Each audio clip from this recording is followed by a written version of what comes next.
महाराष्ट्रातील महत्त्वाच्या बातम्या फक्त 10 मिनिटात. या चॅनेलला अजूनही सबस्क्राईब केलं नसेल तर आत्ताच करा. महाराष्ट्र आता नक्षलवादाच्या छायेतून पूर्णपणे बाहेर पडला असून राज्य नक्षलमुक्त घोषित करण्यात आले आहे, अशी महत्त्वपूर्ण घोषणा मुख्यमंत्री देवेंद्र फडणवीस यांनी केली आहे. मुख्यमंत्र्यांची नुकतीच पोलीस महासंचालक सदानंद दाते आणि वरिष्ठ पोलीस अधिकारी यांच्यासोबत बैठक पार पडली. या बैठकीनंतर मुख्यमंत्र्यांनी माध्यमांशी बोलताना ही माहिती दिली आहे.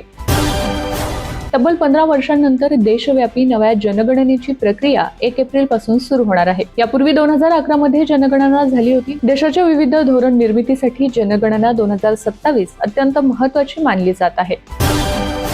राज्यातील लाडक्या बहिणींसाठी अत्यंत महत्त्वाची बातमी आहे. लाडकी बहीण योजनेच्या लाभार्थ्यांसाठी दिलेली शेवटची संधीही आज संपणार आहे. लाडकी बहीण योजनेत केवायसी मध्ये दुरुस्ती करण्याचा आजचा अंतिम दिवस आहे. यामुळे ज्या लाडक्या बहिणींच्या केवायसी चुका झाल्या असतील त्यांनी आजच या दुरुस्ती करायच्या आहेत. अन्यथा 1500चा लाभ कायमचा बंद होणार आहे. सिंहस्थ कुंभमेळ्याच्या पार्श्वभूमीवर नाशिक प्रशासनाने मोठा निर्णय घेतला आहे. संभाव्य गर्दी लक्षात घेता गोदावरी नदीकाठी 12 नवीन घाट उभारण्यात येणार आहेत.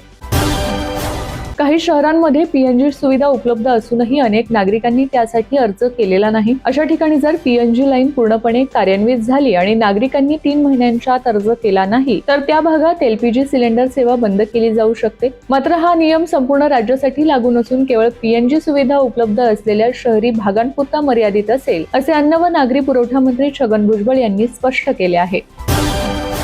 पंतप्रधान नरेंद्र मोदी आज गुजरातच्या दौऱ्यावर आहेत. साणंद येथील एका सेमीकंडक्टर प्रोजेक्टचे उद्घाटन त्यांच्या हस्ते होणार आहे. तसेच 20,000 कोटी रुपयांपेक्षा अधिक विविध विकास कामाचे भूमिपूजन देखील पंतप्रधानांच्या हस्ते होणार आहे.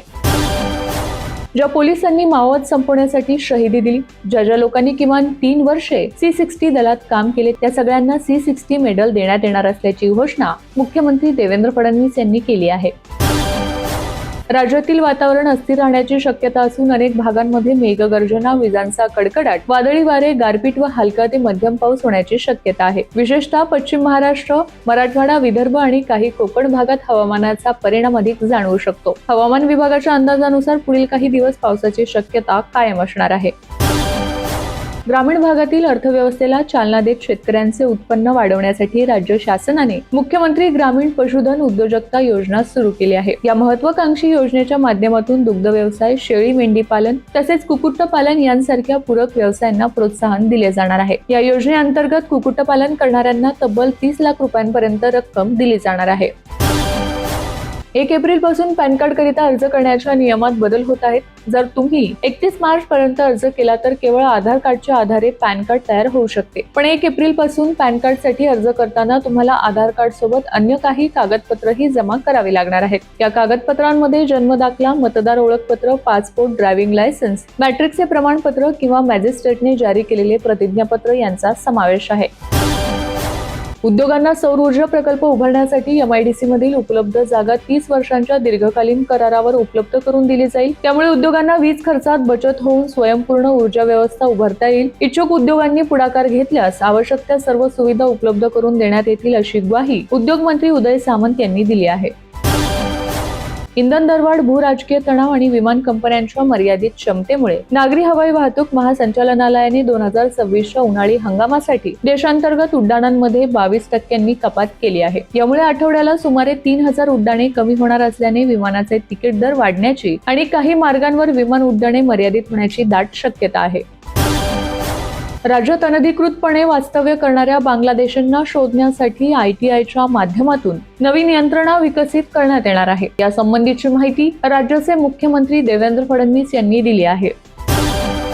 महाराष्ट्रातील गुन्हेगारी मोडीत काढण्यासाठी आणि न्यायदानाची प्रक्रिया अधिक वेगवान करण्यासाठी राज्य सरकारने मोठा निर्णय घेतला आहे. पुढच्या 6 महिन्यात FIR पासून चार्जशीट पर्यंतची सर्व प्रक्रिया डिजिटल झाली पाहिजे, असे निर्देश मुख्यमंत्री आणि गृहमंत्री देवेंद्र फडणवीस यांनी पोलीस महासंचालकांना दिले आहेत. बदलापूर पूर्व पश्चिम प्रवास आता सोपा होणार आहे. याबाबत मोठा निर्णय झाला असून कल्याण कर्जत रेल्वे मार्गावर नवा उड्डाणपूल उभारण्यात येणार आहे. बदलापूर पश्चिम येथील बॅरेज रस्त्यावरून हा उड्डाणपूल रेल्वे मार्ग ओलांडून पूर्वेतील औद्योगिक वसाहती जवळच्या होप पॉवर हाऊस म्हणजे बदलापूर कर्जत मार्गावर उतरेल. त्यामुळे प्रवाशांचा वेळ वाचणार असून प्रवासही जलद होणार आहे.